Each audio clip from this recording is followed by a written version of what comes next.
mandiri. Kita akan melihat apa yang nanti yang harus dilakukan isolasi mandiri dan kapan nanti akan berakhir. Tapi sebelumnya kita harus lihat dulu isolasi mandiri sebenarnya itu adalah apa dan nanti siapa yang harus melakukan isolasi mandiri. Yang pertama isolasi mandiri ya. Siapa yang harus diisolasi? Nah, kita lihat dulu apa isolasi mandiri itu. Isolasi mandiri adalah kegiatan untuk memisahkan antara orang yang sudah terkonfirmasi, orang yang sudah ada gejala, agar orang lain tidak terkena, tidak terjadi penularan kepada orang lain yang masih sehat. Ya. Jadi orang yang sudah memisahkan yang sudah konfirmasi atau ada gejala dengan orang yang sehat. Dengan tujuan yang ini selamat, yang ini tidak terkena imbas dari yang konfirmasi ini tadi. Itu tentang isolasi mandiri ya. Isolasi ya sebenarnya ya. Kalau mandiri ini kan isolasinya dilakukan di rumah atau di tempat khusus yang tidak mandiri kan seperti itu. Siapa yang harus melakukan isolasi ini, isolasi mandiri ini? Yang pertama adalah orang yang mengalami gejala ya. Orang yang mengalami gejala yang tentunya mengarah kepada COVID ya. Apa saja gejala itu ya? Yang pertama adalah demam. Nah, kemudian berikutnya batuk ya. Nah, ini mirip dengan gejala yang lain, gejala sakit yang lain ya. Karena sebenarnya memang susah itu kita untuk mengkategorikan ini orang mendiagnosis ini orang sakit COVID atau dengan penyakit yang lain ya. Demam, batuk, ada sesak nafas ya, atau merasa kesulitan bernafas atau sesak nafas yang paling mudah. Kemudian merasa kelelahan, kemudian ada nyeri otot, ya. Nyeri otot, kemudian ada sakit kepala, ya. Kemudian kehilangan penciuman, ya. Penciuman atau perasa, ya. Ini yang biasanya ini paling banyak khas pada orang yang COVID. Kalau yang ini kan belum khas, ya, tidak begitu khas. Kemudian ada nyeri tenggorokan, kemudian kayak flu ya, kayak flu di awal-awal itu ya, hidung meler ya, hidung meler, kemudian ada mual muntah juga,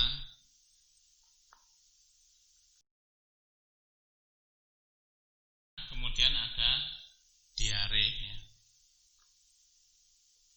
Nah, inilah gejala-gejala yang mendukung ke arah adanya dia mengalami COVID ya. Ini didukung juga dengan misalkan ada kegiatan-kegiatan yang berisiko. Kegiatan yang berisiko itu misalkan di tempat keramaian. Ya. Habis pulang dari keramaian beberapa hari kemudian kok merasakan gejala-gejala ini. Nah, ini mendukung adanya gejala COVID ya. Ini ada sekian gejala ini ya. Ini kalau orang merasakan gejala semacam ini, maka bisa melakukan isolasi mandiri ya. Kemudian siapa lagi yang harus melakukan isolasi mandiri? Yang pertama, berikutnya adalah orang yang sudah ada tes ya, tes RT-PCR yang hasilnya adalah positif ya, positif adanya SARS. Atau sekarang ada juga yang tesnya adalah tes TCM ya, yang hasilnya positif ya. Nah, kalau yang ini jelas ya, yang ini sudah sangat jelas. Kalau yang ini masih dimungkinkan mengalami gejala COVID ya. Ini adalah orang-orang yang harus melakukan isolasi mandiri. Kemudian apa yang dilakukan pada saat kondisi isolasi mandiri ini, sebenarnya kita itu harus melakukan apa? Ya. Yang pertama adalah memonitor gejala. Memonitor gejala. Ya.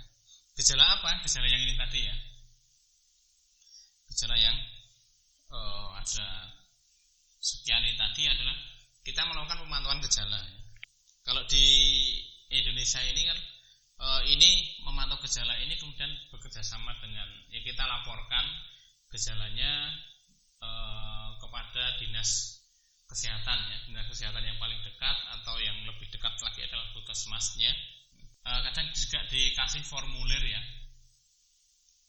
dikasih formulir itu untuk diisi hari pertama bagaimana, hari kedua bagaimana, hari ketiga bagaimana begitu.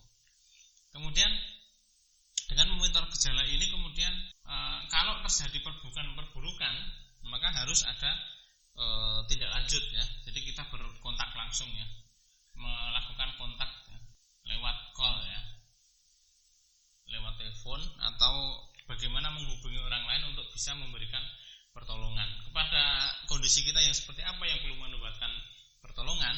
Kalau misalkan nafasnya ini susah ya, kalau sesak nafasnya ini sampai dengan nafasnya sampai susah sekali, ada seperti yang menekan di dada ini sehingga tidak bisa bernafas. Nah ini sudah mengarah kepada kondisinya ada perburukan. Kemudian adanya nyeri dada ya, nyeri dada yang persisten, yang terus menerus semakin nyeri. Kemudian biasanya kalau kondisi-kondisi seperti ini akhirnya akan diikuti dengan kebingungan ya, kebingungan atau confusing atau bingung ya. Kemudian ada juga lemah sekali, nggak bisa bangun ya, susah bangun ya, terlalu lemah ya, bangun ya.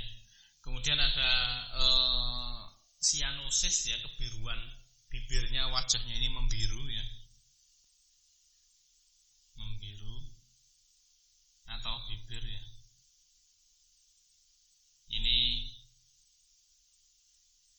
cyanosis. Ini gejala-gejala ini menunjukkan bahwa ada masalah di pernafasan sehingga oksigen yang masuk ini sangat turun sekali, sehingga yang terjadi adalah wajah membiru, kemudian lemes, ada kebingungan, ada nyeri dada, semacam ini adalah kondisi-kondisi yang sangat berat. Misalkan ada gejala COVID ini semakin memberat. Ini monitor. Kalau kita sudah memonitor ini ada perburukan, maka harus segera langsung telepon ya, harus menghubungi siapa yang bisa memberikan pertolongan. Dan ini harus segera mendapat pertolongan, dibawa ke rumah sakit, dibawa ke IGD. Kemudian apa yang dilakukan lagi selain melakukan monitoring gejala ini, memisahkan diri ya. Kita harus berada di ruang yang terpisah dengan keluarga ya. Di ruang terpisah dengan keluarga kita, termasuk kamar tidur ya, kamar mandi dan sebagainya ya. Sebisa mungkin jangan banyak kontak secara langsung maupun tidak langsung kepada anggota keluarga kita yang lain. Jangan sampai kita, kalau keluarga kita tidak menderita COVID, jangan sampai menularkan kepada yang masih sehat. Kemudian jangan sharing peralatan ya, sharing peralatan pribadi ya, kayak handuk, alat makan kayak gitu ya. Ini tidak boleh ya, tidak boleh ya. Kemudian kalau terpaksa harus kontak dengan orang lain maka harus pakai masker ya, pakai masker ya, harus pakai masker kalau memang harus kontak ya dengan keluarga. Kontak maksudnya kontak itu berinteraksi jarak jauh, tetap harus menjaga jarak ya. Kemudian lapor kondisi.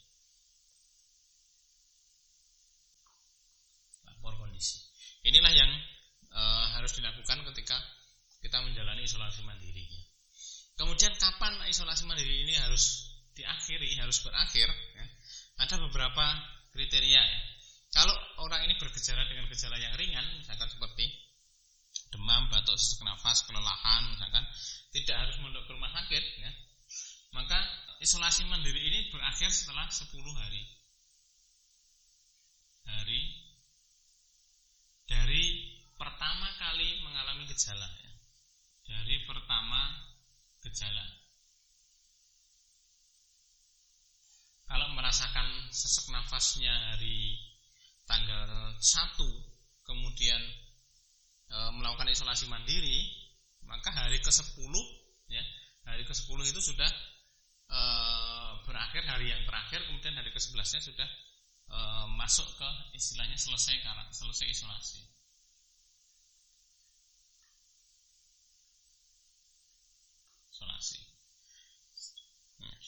Gejala ini hari pertama, kemudian sampai ke 10 hari selesai isolasi. Tapi dengan syarat harus, misalkan gejala ini diikuti terus sampai sekian hari ya, maka harus ada dan ya, sudah 24 jam bebas demam tanpa obat, bebas demam tanpa obat. Nah, setelah 10 hari ini ternyata hari ke-10 masih demam, maka belum selesai isolasi. Kalau hari 9 masih demam, kemudian hari ke-10-nya sudah tidak demam tanpa ada diberikan obat, maka hari 10 itu sudah selesai. Tapi kalau hari ke-10-nya masih demam, atau sudah nggak demam tapi masih diberi obat penurun panas, maka hari ke-10 belum selesai. Hari selesai setelah bebas 24 jam. Kemudian hari 10, hari ke-11-nya sudah tidak demam selama 24 jam, maka dia hari ke-11 itulah selesai isolasi. Ini masih ada dan lagi ya. Dan gejala yang lain ya. Bukan hanya demamnya, gejala yang lain sudah tidak ada. Nih. Jadi 10 hari dan 24 jam bebas dan tidak ada gejala yang lain yang masih muncul. Nah, gejala yang lain ini di-exclude-nya yang tidak dihitung adalah gejala kehilangan penciuman dan perasa ya. Kenapa? Ini di-exclude ya. Exclude-nya ini. Kalau hari ke-10, hari ke-11 kok masih saya gejalanya demam sudah tidak. Gejala yang lain sudah enggak ada, diare enggak ada, kemudian sesak nafas sudah enggak ada, tapi penciumannya masih belum bisa mencium, belum bisa membau, perasaannya belum bisa merasa, maka itu tidak apa-apa. Karena ini akan hilang, akan membaik itu bisa dalam hitungan minggu. Bahkan ada yang bisa sampai berbulan-bulan, bisa sampai 2 bulan. Jadi biasanya gejala yang tersisa ketika orang sudah membaik dari COVID itu adalah hilang penciumannya ini dan perasaannya ini belum sembuh. Ini untuk yang gejala ringan ya. Kalau kemudian ini sampai orang ini mengalami gejala yang berat sampai sesak bernafas, ini sampai kemudian dirawat ya, dia butuh perawatan. Jika dirawat, maka hitungannya tidak hanya 10 hari, tapi bisa lebih dari 10 hari. Bisa lebih dari 10 hari dari pertama munculnya gejala ya. Tergantung beratnya ini ya. Ini tergantung dokternya nanti akan menilainya seberapa. Bisa sampai ya, bahkan bisa sampai 20 hari.